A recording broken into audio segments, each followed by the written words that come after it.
Good morning friends. तो friends अब हम रिसीवेबल मैनेजमेंट की ये प्रॉब्लम सॉल्व करते हैं। ठीक है, चलिए पढ़ते हैं। XYZ Corporation is considering relaxing its present credit policy and is in the process of evaluating two proposed policy. Currently, the firm has annual credit sale of rupees 50 lakhs and account receivable turnover of rupees 4 times a year. ये project policy है। Current level of loss due to bad debts is 1,50,000. The firms required to give return of 25% on the investment in account receivable. Company's variable cost is this. Given is the following information. अब friends ये जो information दी है इससे हमें निकालना है कि भाई हमारी क्या पोजीशन रहेगी। तो चलिए एवेल्युएशन की हम कैलकुलेशंस करते हैं वो करते हैं। तो हम लिखेंगे statement showing evaluation of credit policies। ठीक है,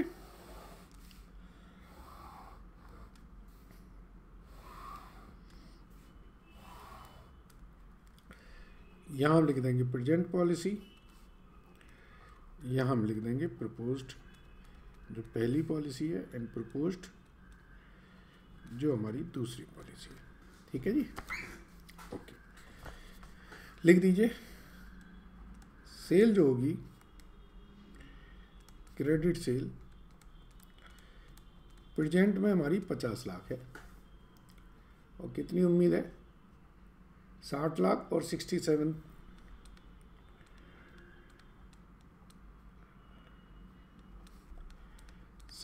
लाख 50,000। ठीक है जी, ओके। वेरिएबल कॉस्ट कितनी है? वेरिएबल कॉस्ट है हमारी 70%। तो 70% ये आ जाएगा हमारा 35 लाख 42 लाख 47 लाख 25,000। और बेड डेट्स कितने हैं? 1,50,000, 3 लाख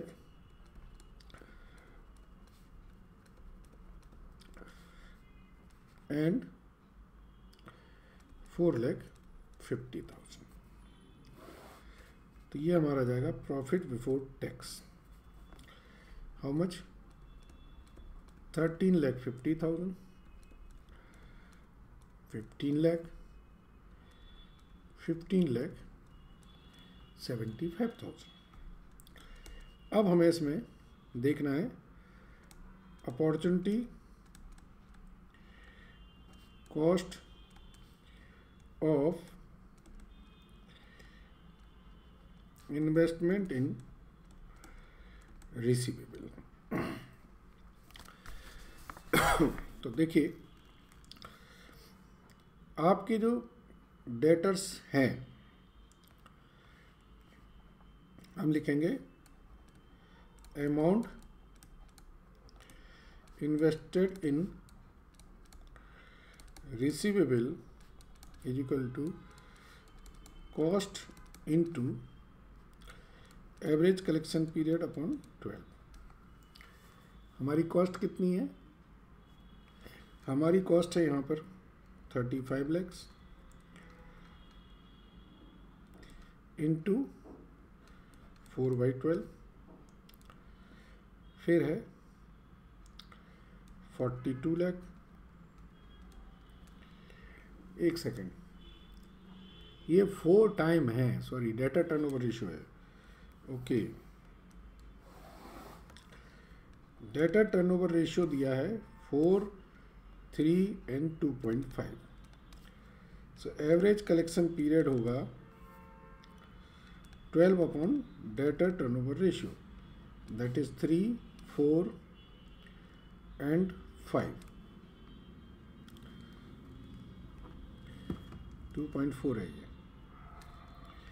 तो ये 3/12 इंटू 4/12 and 47,25,000 into 5/12.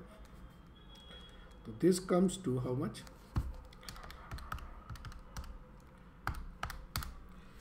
8,75,000. इतना पैसा आपका फंसा हुआ है. 14 lakh and 19,68,750. So opportunity cost equal to 20% into amount invested in debtor. कितना आएगा? 393,750. 25%.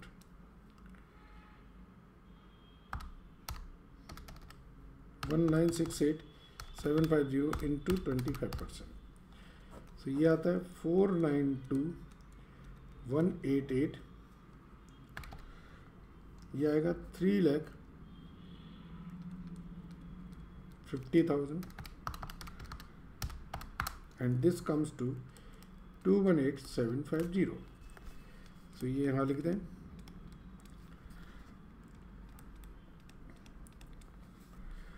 $492,188. तो ये हमारी नेट बेनिफिट है.